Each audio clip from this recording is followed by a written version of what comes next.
TTD laddu వ్యవహారంలో కల్తీ నెయ్యి కేసు దర్యాప్తుని సిట్ నిలిపివేసింది. నిన్న సుప్రీంకోర్టు చేసిన వ్యాఖ్యలతో దర్యాప్తు వాయిదాని వేసింది. సిట్ ని కొనసాగించాలా, స్వతంత్ర సంస్థ ఏర్పాటు చేయాలా అనే యోచనలో సుప్రీంకోర్టు ఉంది. ఈ అంశంపై సొలిసిటర్ జనరల్ అభిప్రాయాన్ని కోరింది సుప్రీంకోర్టు. దీంతో దర్యాప్తు నిలిపివేసి సిట్ బృందం వెళ్లిపోయింది. ప్రస్తుతం ఇదే అంశానికి సంబంధించి మనకి పూర్తి సమాచారం అందించడానికి మా ప్రతినిధి హరిబాబు సిద్ధంగా ఉన్నారు. హరిబాబు, గాయత్రి, ఏదైతే సుప్రీంకోర్టులో నిన్న కేసు లడ్డు కల్తీ నెయ్యి విచారణ జరిగిన నేపథ్యంలో సుప్రీంకోర్టు కొన్ని కీలక వ్యాఖ్యలు చేయడం జరిగింది. ఈ వ్యాఖ్యలకు సంబంధించి ప్రస్తుతం రాష్ట్ర ప్రభుత్వం ఏర్పాటు చేసిన దర్యాప్తు సంస్థ నిష్పక్షపాతంగా పనిచేస్తుందా లేదంటే కేంద్ర ప్రభుత్వ సంస్థ కానీ లేదంటే స్వతంత్ర విచారణ సంస్థను ఏర్పాటు చేయాలన్న అంశాన్ని సోలిసిటర్ జనరల్ చెప్పాలంటూ ఆయన అభిప్రాయాన్ని కోరింది.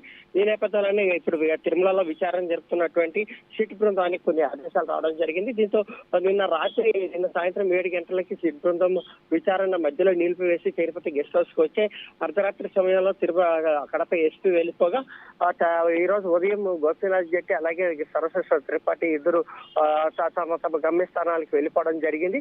అయితే ఈ దర్యాప్తుకు సంబంధించి 3వ తారీఖు సుప్రీంకోర్టు ఇచ్చే ఆదేశాలకు అనుగుణంగా మళ్ళీ విచారణ సిట్ బృందం చేపడుతుందా లేదంటే సిబిఐ కానీ ఈడీ కానీ చేపడుతుందా అన్న అంశాన్ని ఆ కోణంలో చూడాల్సిన పరిస్థితి అయితే ఉంది.